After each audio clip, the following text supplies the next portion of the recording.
All right then. Well, Chris, only a couple of weeks into the season, but it's always good to get early impressions. What have you made of performances so far, rather than maybe perhaps results? I think performances have been mostly good. On the whole, the balance of all the games, we feel like we performed pretty well in most of them, and probably haven't got the rewards we maybe feel like we deserve at this moment in time. And is that something that will come, or are there little sort of tweaks that are happening behind the scenes just to try and tighten certain things up? There's always that going on. Yeah, of course. Room for improvement, no matter whether you play really well or you don't. There's always stuff that you can work on, improve on, things to add to our game, which is obviously what the coaching staff will be doing throughout the season. But I think we've just got to maintain the belief in the way that we're working. I think we've got that within the group. The messages have been pretty similar, I think, throughout. Obviously, we're tweaking certain things tactically in each game, but I think we've shown that with our performances so far. It's been fairly consistent in how we're going about things, and I think we maintain that belief that if we continue to perform in the way that we are, the results will come. And I think it's the only way to do it is when we then drop below those levels, maybe that things will have to change or words will need to be had. But at this moment in time, I think we're performing fairly well. We just need to maintain that consistency, and hopefully the results will come. Yeah, because obviously you missed a big chunk of last season, but sort of creating chances was a bit of an issue last year. It certainly doesn't seem to have been so far this year. Is that something you feel as a striker? So far, yeah. I feel like there's opportunities from all over the pitch, I think, at the moment. We've shown that with set plays, open play. I think we're definitely creating more as compared to especially the end of last season, for sure. So something that we've worked hard on as a group, and now it's up to me and the rest of the lads up front to put the chances away. Yeah, but I guess there's always going to be pressure playing in a striking position, isn't it? But it must be easier when you're taking and missing chances rather than you're sort of feeling you might get one in a 90 minutes. Yeah, I've been in this game a long time. I know that generally the best seasons you'll have scoring-wise, there's going to be chances that you miss. It's normally the times where you're creating the most. You're going to miss the most, but also score more. So you have to kind of take it along as long as there's not too many of those. But it's definitely a positive. I think you'll hear that. It's a cliche. As long as you're creating the chances, it's when you don't create the chances is when the worry comes. But we are creating them at the moment, and I think. I definitely think we're going to score our fair share this season. And it's a couple of weeks ago now, but you passed another milestone for the sort of career, 150. Is that something, are you very conscious of those kind of things? Not really. I think when you get close to it, obviously people will mention it. You might have a look at it now and again if it's coming up or getting close, and be in the back of your mind something that you want to hurdle, maybe you want to get over, but not really. I think that's something probably to reflect on at the end of your career. You try and enjoy it and try and take it in as much as you can at the time, but you don't really get that much of an opportunity to do that. There's another game just around the corner, and that's exactly how it is in the Championship. So the focus is kind of fully onto the next game. Okay, which is in this case Cardiff, and I don't know, local derbies are always a little bit special, but having had some maybe more sterile ones last year with no crowds, I would imagine it's going to be a bit different come the weekend. Yeah, I'm excited by it, to be honest. Obviously 2,400 fans, I think we've sold out the away end, so really looking forward to the atmosphere that's going to be created by the away fans, and just having fans in general at the stadium obviously makes it kind of the emotion of the game will probably take over a little bit at times, but that's why we're in the game, for those moments and to share that with the supporters.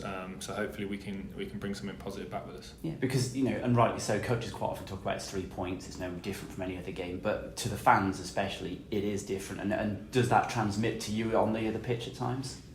I think so, yeah. Especially in the build-up too. There's normally a bit more furore in the build-up and more questions asked and stuff like that, but I think we've got to try and maintain our composure as much as we possibly can and play kind of the game, as they say. I know it's a bit of a cliche, but it does stand true that we can't get too involved in it. You can use it. We can use the power of the crowd to lift us at times if we need it, that extra little incentive from them and encouragement that they might provide us. But we've got to play the game as it's in front of us and remember what we've worked on throughout the week and what we've been told and try and carry out the game plan as best as we can.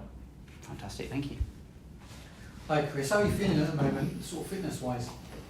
Fantastic, yeah, really, really good. I think I've done a lot of hard work since I was injured partway through last season, and fair play to everyone behind the scenes here, people that probably don't get as much credit and are not seen as much, obviously on match days, but people like Del in the gym and Jill, we've done a lot of hard work together throughout my rehab and stuff, and I think that's put me in a really strong position now, and I was able to obviously have a full pre-season and feel as good as I have done for a long time. Yeah, remind us again, was it calf or was it hamstring or was it back? Hamstring, yeah, so it's torn hamstring, net down at the tendon on the back of my knee, so it was quite a nasty one actually. It was a lot worse than I had envisioned at the time. I didn't feel like it was that bad, and was moving okay a couple of days after, and then got the news of the scan, and obviously very disappointing. But I actually think, looking back, the timing of it was potentially a good one, because I had 12 weeks and I knew that I wasn't getting back for any games. I didn't have to rush back. There wasn't like a target in mind. It was like, okay, that's my season pretty much done now. My focus was on this season, getting a full pre-season and hitting the ground running, so to speak, and I think I've managed to do that up to this point. I appreciate it's a fair few months ago, but why do you think last season fell away? I know obviously we're going to come on to the Cardiff game, but why did it not work out with Dean Holden and the season basically not go the way obviously the club would have wanted last season? I don't know, there's probably a lot of reasons, to be perfectly honest with you. It's difficult to kind of pin ones down. We didn't perform anywhere near the level that was that we expected of ourselves, I don't think, and consequently didn't pick up the results that we needed, and obviously fell away. I think confidence took a big hit amongst everyone, and it was difficult to kind of pick ourselves back up, and we weren't able to turn the form around, which I think from a player's point of view was disappointing. I think there was probably a lot of soul searching done over the summer, and as to reasons why, and if we could have done more as individuals and as a team.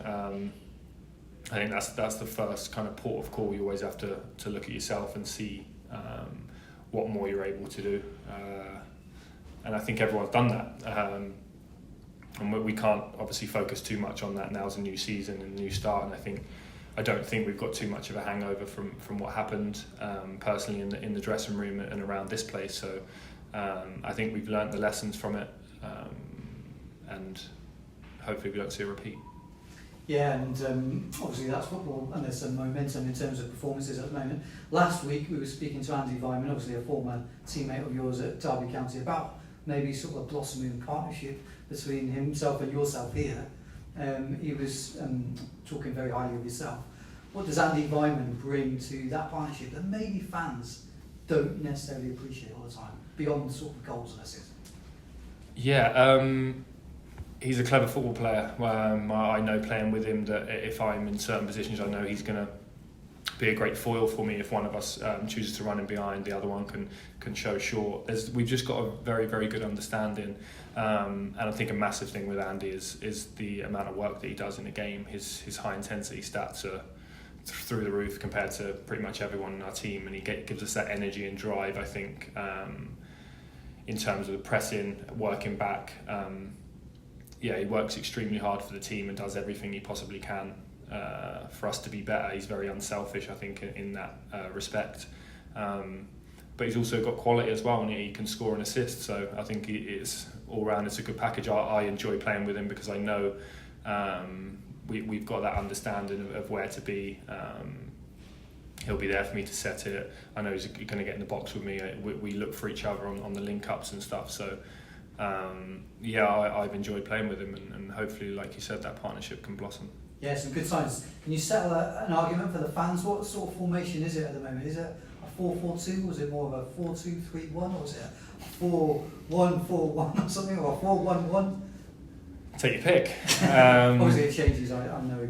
I think, it depends really on kind of the opposition, I think, as well, in terms of how we're going to set up. So we might set up with two higher at times to press their centre-backs. It might be a case of me playing a bit higher with Andy playing a touch deeper on one of the central midfield players. So I think we've got a bit of flexibility in it. I'd say maybe 4-4-1-1 potentially but it doesn't really matter. to be honest, as long as we're kind of taking care of the roles that need to be done. I think it changes, and obviously it's probably the same from the stand. You probably see people moving slightly and you're like, okay, well, 1 minute it was this and the next minute it was that. It might be different in possession to out of possession, for example. So it is quite fluid, and you need to be adaptable, I think, throughout games. Okay, seven-side derby coming up then, and you'll have obviously played in the East Anglian derby, the old farm derby as they call it, and probably derby against Forest as well. I don't know what that derby is called, but where does this one stand in those derbies? And I appreciate, obviously, last year you scored the winner there, but I don't think the fans were there, so maybe you'll get a true taste this weekend. Yeah, and that's what I'm looking forward to. I think it's difficult to judge, obviously, without kind of feeling the passion from both sets of supporters on the day. So that's something I'm excited about on Saturday. Obviously, you go back to the previous derbies I played, and you know that there's that something extra special in the air before kick-off, that excitement, maybe a bit of nervousness with the local rivals. You don't want them to get one up on you and stuff. So you can kind of sense that little bit of apprehension, I think, in the fans too. So yeah, something that I think us as a team are looking forward to, and I think we can get a positive result there, and we're looking forward to it. And preparing for this game, I think Steve Cottle has said previously that sometimes when you're playing against a team who is so good on set pieces, it's a case of taking 2 aspirin and then not really enjoying the game. With yourself, you'll have a key role, obviously, and they're very good on set pieces, aren't they? So yeah, are you relishing this one, or is there a little bit of apprehension, or how does it? Bring it on, yeah. I think that's the attitude from all of us, to be perfectly honest. I think it's 8 goals and 8 headers, is it, that they've scored this season? So we know the challenge that they possess, but we can't forget also that they're also good players and can play the ball on the deck a little bit. But it's certainly a huge part of their game is set plays and longer balls. They've got some giants, I suppose, in their lineup that are going to make it tough for us, and we need to be up for the fight, plain and simple. We know what's coming, we know what to expect.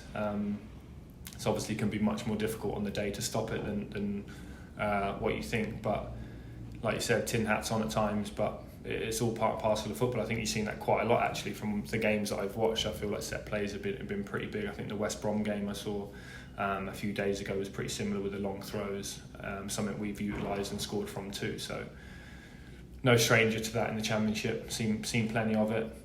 It's about doing our job on Saturday now and trying to stop it. Yeah, we all know about Aidan Flint this way. Just finally, what have you made of Nigel Pearson? Because in football, it's a strange sort of situation at times. And Nigel was your manager, I believe, at Derby, and he let you go to I think it was down to Fulham. Yeah. So, but that's the way the game plans out, isn't it? How are things at the moment? What do you make of your manager? It's been very good from my point of view so far. Like you said, I touched on that kind of what happened before. When he came in here, he was very clear about that, kind of what's gone is gone. This is totally different. And I'd like to think I've kind of done myself justice in terms of that and shown my professionalism, which he's mentioned a couple of times to me. So I'm just appreciative of the opportunity that he's given me. He hasn't kind of judged me from what happened before, and likewise. And I think that we've got a fairly good relationship, and I think we're starting to see kind of what he wants to implement on the team this season with our performances, the energy that we've shown, the aggression that we've shown early, our pressing, and I know we haven't got the points that we feel like we should have done up to this point, but I think you can certainly see the effect that he's had kind of around the building and on the training pitch with the team this season. I think if we continue to implement the message that he gives us, I think we'll only get stronger. Yeah, good signs. Good luck for the weekend. Cheers. Thank you.